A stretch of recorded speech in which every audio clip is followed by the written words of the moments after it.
ত্রয়োদশ জাতীয় সংসদ নির্বাচনে বিভিন্ন দেশ থেকে ভোট দেওয়ার জন্য পোস্টাল ভোট বিডি অ্যাপে প্রবাসী নিবন্ধন 2,24,142। এর মধ্যে পুরুষ 2,04,002 জন এবং মহিলা 20,140 জন। বেলা 11টা পর্যন্ত পোস্টাল ব্যালট অ্যাপ থেকে এই তথ্য জানা গেছে।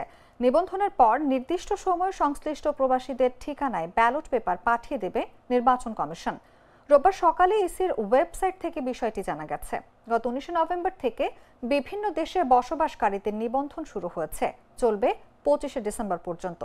যেসব দেশে নিবন্ধন চলছে সেগুলোর মধ্যে রয়েছে দক্ষিণ কোরিয়া, জাপান, দক্ষিণ আফ্রিকা, চীন, মিশর, Mozambique, Libya, Mauritius, Hong Kong, Brazil, Uganda, Taiwan, Argentina, Australia, মধ্য আফ্রিকা প্রজাতন্ত্র, গাম্বিয়া, পেরু, জিম্বাবুয়ে, যুক্তরাষ্ট্র ইত্যাদি। মোট নিবন্ধন করেছেন 2,23,226 প্রবাসী, যা প্রতি মুহূর্তে বাড়ছে। ইসি জানিয়েছে, অ্যাপে নিবন্ধনকারীদের ঠিকানায় পোস্টাল ব্যালট ডাকযোগে পাঠিয়ে দেওয়া হবে। ভোটার ভোট দিয়ে ফিরতি খামে তা আবার রিটার্নিং কর্মকর্তার কাছে পাঠাবেন। আগামী ফেব্রুয়ারির প্রথমার্ধে ত্রয়োদশ জাতীয় সংসদ নির্বাচনের ভোট গ্রহণের প্রস্তুতি নিচ্ছে ইসি। এক্ষেত্রে 50 লাখ প্রবাসী ভোট টানার টার্গেট নিয়ে কার্যক্রম চালাচ্ছে সংস্থাটি।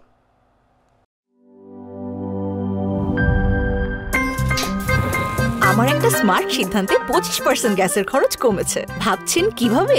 সাধারণ গ্যাস স্টোভ বদলে আমি এনেছি আরএফএল গ্যাস স্টোভ। এর সাইন্টিফিক নজল ও ব্রাস বার্নার ক্যাপ সমানভাবে তাপ ছড়িয়ে রান্না করে দ্রুত।